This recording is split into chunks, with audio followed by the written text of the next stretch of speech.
ചരിത്രപ്രസിദ്ധമായ പുണ്യക്ഷേത്രങ്ങളിലൊന്നാണ് പന്തളം വലിയ കോയിക്കൽ ശ്രീ ധർമ്മശാസ്താ ക്ഷേത്രം. പന്തളം രാജകുടുംബത്തിന്റെ തേവാരമൂർത്തിയായിട്ടാണ് ഇവിടെ സാളഗ്രാമത്തിൽ ശാസ്താ ചൈതന്യത്തെ പൂജിച്ച് ആരാധന നടത്തുന്നത്. ശബരിമലയുടെ മൂലസ്ഥാനമായ പുണ്യസങ്കേതത്തിൽ ഭഗവാന്റെ തിരുവാഭരണങ്ങൾ ചാർത്തി കുംഭമാസത്തിലെ ഉത്രം നാളിൽ മണികണ്ഠസ്വാമിയുടെ പിറന്നാൾ ഭക്തിപുരസ്സരം ആഘോഷിക്കുന്നു.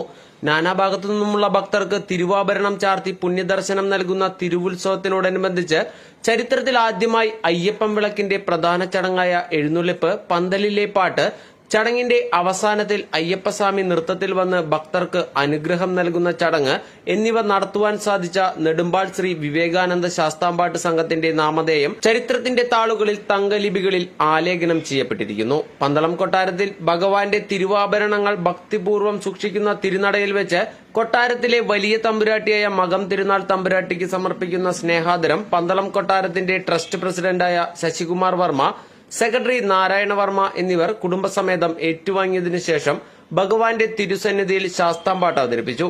കൂടാതെ പന്തളം കൊച്ചുകോയിക്കൽ തേവാരപ്പുരയിലെ കൊട്ടാരത്തിൽ പൂരം തിരുനാൾ മംഗല്യത്തമ്പുരാട്ടിയെയും ശാസ്താംപാട്ട് സംഘം കുടുംബസമേതം സ്നേഹാദരം നൽകി ആദരിച്ചു. ക്ഷേത്രം ഉപദേശക സമിതി പ്രസിഡന്റ് പൃഥ്വിപാലിനെയും ആദരിച്ചു. തുടർന്ന് ഭഗവാന്റെ തിരുസന്നിധിയിൽ ശാസ്താംപാട്ട് അവതരിപ്പിച്ചു. ശാസ്താംപാട്ട് രംഗത്ത് 25 വർഷം പൂർത്തിയാക്കുന്ന സന്ദീപ് നെടുമ്പാളിനെയും 10ാം വാർഷികത്തിന്റെ നിറവിൽ നിൽക്കുന്ന വിവേകാനന്ദ ശാസ്താംപാട്ട് സംഘത്തിലെ കലാകാരന്മാർക്കും പുണ്യഭൂമിയിൽ പരിപാടി അവതരിപ്പിക്കാൻ അവസരം ലഭിച്ചത് ഭാഗ്യമായിട്ടാണ് കരുതുന്നത്.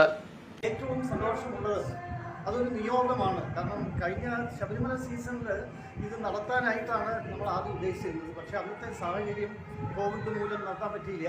അപ്പം ഭഗവാൻ ഇന്നാണ് ഇത് വേണം, എൻ്റെ പെരുമാളിന് വേണം ഈ ശാസ്താംപാട്ടെന്ന് തീരുമാനിച്ചതുപോലെയാണ് ഇന്ന് ഇതിവിടെ നടന്നത്. അപ്പോൾ നിങ്ങൾക്കെല്ലാം ഇന്നിവിടെ നടത്തിയ ആ ശാസ്താംപാട്ടിൽ ഭഗവാന്റെ കഥകൾ എല്ലാം തന്നെ ഗാനരൂപത്തിലും അതുപോലെ ദൃശ്യാവിഷ്കരണ രൂപത്തിലും അത് നടത്തി. അതെല്ലാം തന്നെ ഭക്തജനങ്ങൾക്ക് ഒരു ഹൃദ്യമായിരുന്നു.